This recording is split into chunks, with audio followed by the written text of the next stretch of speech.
Welcome to the Way to Be Human podcast. This is a safe space where we embrace the messiness of life, dive into honest conversations about mental health, and talk about what it really means to be human. I'm keeping that intro because I don't know why, but for a second there I forgot words. So we're keeping that because that's very human. So, yep, staying in. I think that kind of sets the tone for this episode because I just feel like it might be all over the place, and I'm giving myself permission for that right now and also just accepting that and moving along. So it's been a while since I have released an episode, and yeah, I feel like if I could succinctly say this, I would say that, I live in the United States, and my perspective is that it's a bit of a shit show right now. It's a dumpster on fire in the biggest possible way. So I think from there you can probably pick up what I'm putting down. It's not looking great. And I am doing my best to cope through humor because if I don't laugh, I will cry. And that's not what I want this episode to be about. I do have another episode I've recorded that kind of touches on my struggle to cope that, I don't know, I might release, I might not release. But yeah, during the past couple months, I really have been trying to put content out there, but it's been really hard to feel motivated when there's so much going on. And I don't want to dive into politics, so I will leave it at that. But I'm here. I'm recording this. I felt compelled to record because I think this acts as like another outlet for me. I'm not big on journaling, but sitting here talking, I think, is what allows me to process how I'm feeling, what I'm doing, all that yada yada. So, yeah, I felt compelled to record an episode because I think it'll be pretty relatable.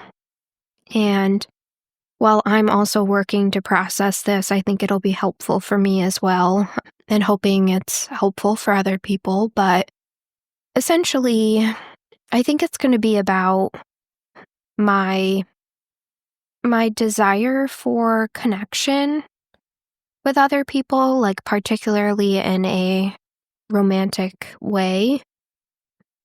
How this all came to be is I have finally gotten to a place where I felt ready to date, and it's 2025, so how do we date these days? We are on the applications. So I got back on there, matched with someone. Initially, the vibes were kind of weird, but then as we started talking, we started to really connect. And the connection has been pretty strong, but there's just things that have come up that have made me really aware of how I'm feeling and reacting. So I think like one thing I've noticed is that I'm very hyper vigilant. So even though I've done all this work and processed a lot of things that could contribute to this hypervigilance, I think it still persists for me. It's probably from the anxiety, but I'm not here to diagnose. Either way, it's something I notice that I have.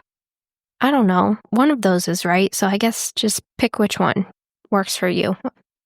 So, for example, I think this hypervigilance comes out because I notice it a lot when there is a change in behavior or actions.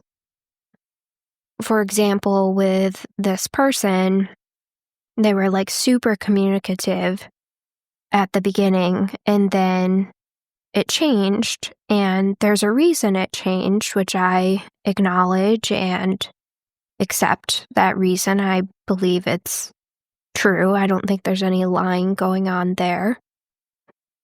But I still can't shake this feeling of just noticing the other areas where behavior has changed.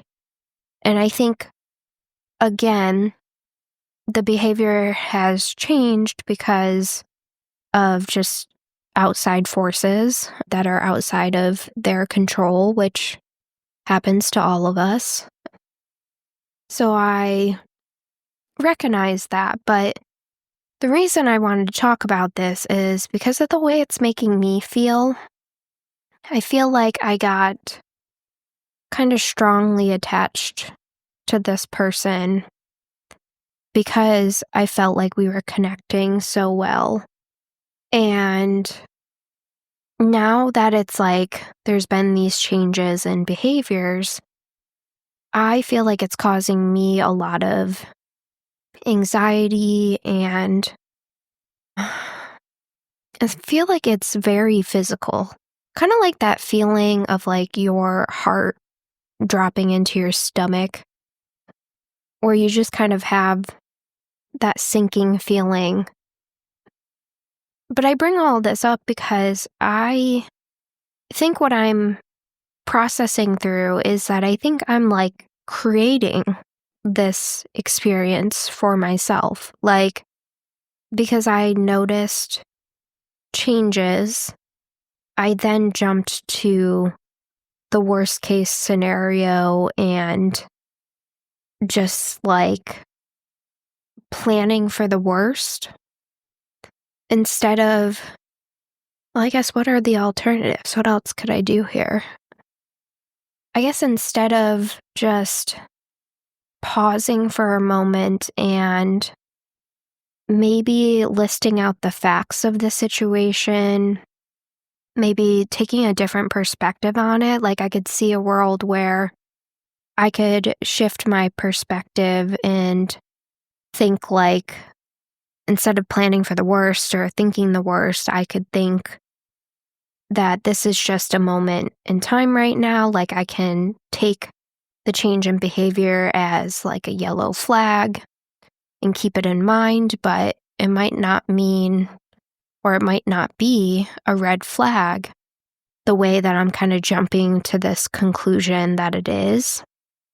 Yeah, I feel like that makes a lot of sense. See, I told y'all I was processing this shit.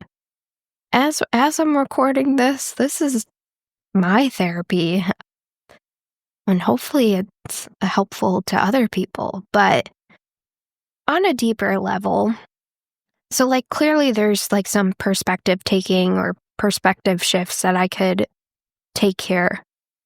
I think on a deeper level, what this has brought to the forefront is just how strong my desire for connection with a romantic partner is.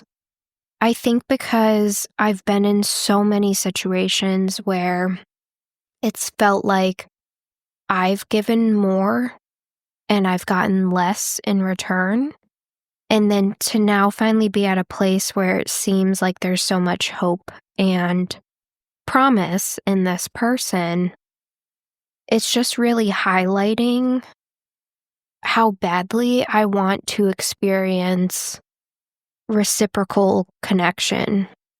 And it's not even love. I feel like love is different, and I don't even know how to begin to explain that. Yeah, it's just this reciprocal connection, like getting back what I'm putting in instead of it just being a one-way street. And I think, truthfully, I've known that I have this very deep need, want, desire to be connected with someone, but I think I'm in a place now where I'm more able to acknowledge that, oh, like I really want to be in a relationship that has this reciprocal connection. And I'm not sure where that takes me. I'm really not sure what to do with that now. Like, I mean, I know I'm going to talk about it in therapy coming up, so that'll probably help me figure it out. But I guess I don't know what to do with it because it's like, I don't think there's anything wrong about wanting to have this connection. I don't think there's anything that needs to change. I think if anything, it helps inform as I continue dating, like who I give my time to, who I don't give my time to, that kind of thing. But yeah, I think that's like, this is like a little bit different than the perspective shift that I was talking about before because I feel like that makes sense. Like I'm definitely kind of creating scenarios and I don't know for a fact some of those scenarios are going to happen or will happen or whatever. So it makes sense that I would want to, try to ease that discomfort. But for this, I'm just kind of like, oh shit, what do I do now? I mean, outside of therapy, what do I do now? So yeah, I don't have an answer right now. I think it's just insight, it's awareness, which again, I've kind of already had, but I think I'm now more in a place of being able to recognize and accept some of these aspects of my experience. But yeah, so probably there'll probably have to be a follow-up episode after I go through therapy because I'm sure I'll have more insights. Also, my cat's on my desk and she's going to run into my microphone. And I guarantee I will not be able to edit that out. So we are just accepting that for what it is. Yep, here she goes. Okay. I will listen to this back and see how much the microphone just picked up. Anyways, that seems like a great place to stop. If you have any comments, feedback, please reach out to me at waytobehuman@gmail.com. Otherwise, please remember, way to be human.